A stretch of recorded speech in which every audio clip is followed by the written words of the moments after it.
Clip number 869۔ اس clip میں سورہ انبیاء کی آیت نمبر 91 سے لے کر 93 تک کی تلاوت، ترجمہ اور تفسیر قرآن صراط الجنان آپ سماعت فرمائیں گے۔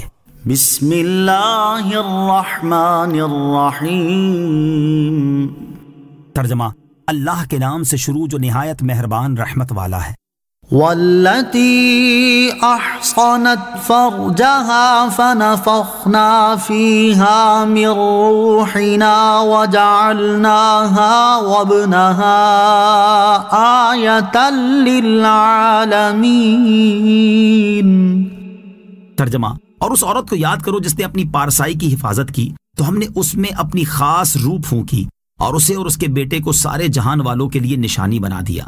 واللتی احصنت فرجہا، اور اس عورت کو یاد کرو جس نے اپنی پارسائی کی حفاظت کی۔ یہاں سے حضرت مریم رضی اللہ تعالی عنہا کا واقعہ بیان کیا جا رہا ہے۔ چنانچہ ارشاد فرمایا کہ اے حبیب صلی اللہ تعالی علیہ وسلم اس مریم کو یاد کریں جس نے پورے طور پر اپنی پارسائی کی حفاظت کی کہ کسی طرح کوئی بشر اس کی پارسائی کو چھو نہ سکا، تو ہم نے اس میں اپنی خاص روح پھونکی اور اس کے پیٹ میں حضرت عیسیٰ علیہ السلام کو پیدا کیا اور اسے اور اس کے بیٹے حضرت عیسیٰ علیہ السلام کو سارے جہان والوں کے لیے اپنی قدرت کے کمال کی نشانی بنا دیا کہ حضرت عیسیٰ علیہ السلام کو حضرت مریم رضی اللہ تعالی عنہا کے پیٹ سے بغیر باپ کے پیدا کیا۔ پاک دامنی عورت کے لیے بہترین وصف ہے۔ اس سے معلوم ہوا کہ عورت کے لیے بہترین وصف یہ ہے کہ وہ پاک دامن رہے اور اپنی پارسائی کی حفاظت کرے۔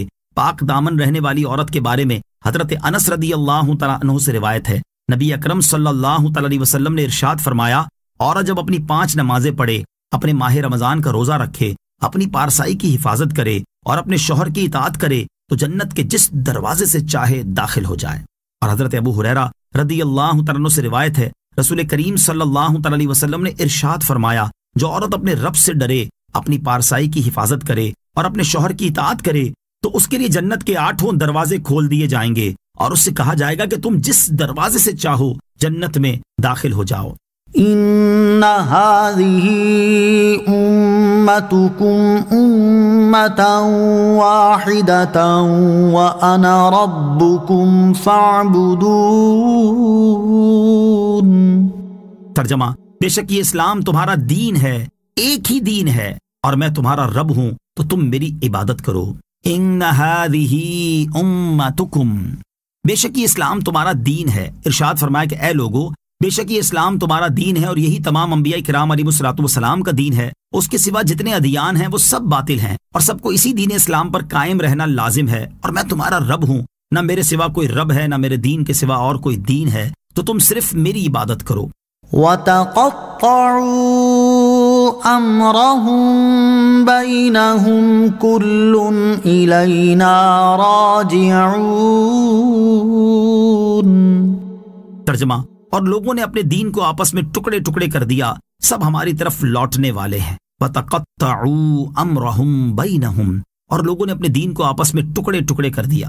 گزشتہ آیت میں بتایا گیا کہ دین ایک ہی ہے اور سب انبیاء علیہ السلام نے اسی کی تبلیغ کی، اور یہاں بتایا جا رہا ہے کہ لوگوں نے دین میں بھی اختلاف کیا اور اسے ٹکڑے ٹکڑے کر دیا اور اپنی نفسانی خواہشات کی پیروی کو اپنا دین بنا لیا، خود بھی بکھر گئے اور ان کے اعمال بھی جدا گانا ہو گئے۔ خود ساختہ اختلاف اللہ تعالیٰ کے عذاب کا سبب ہے۔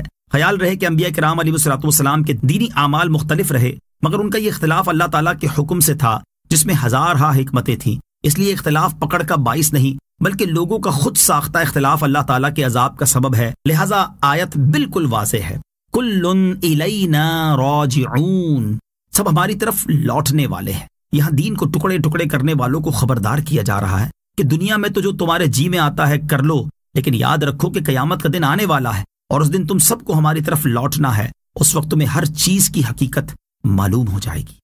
صلو علی الحبیب صلی اللہ تعالی علی محمد صلی اللہ تعالی وسلم۔ مجھے اپنی اور ساری دنیا کی لوگوں کی اصلاح کی کوشش کرنی ہے انشاءاللہ عز و جل۔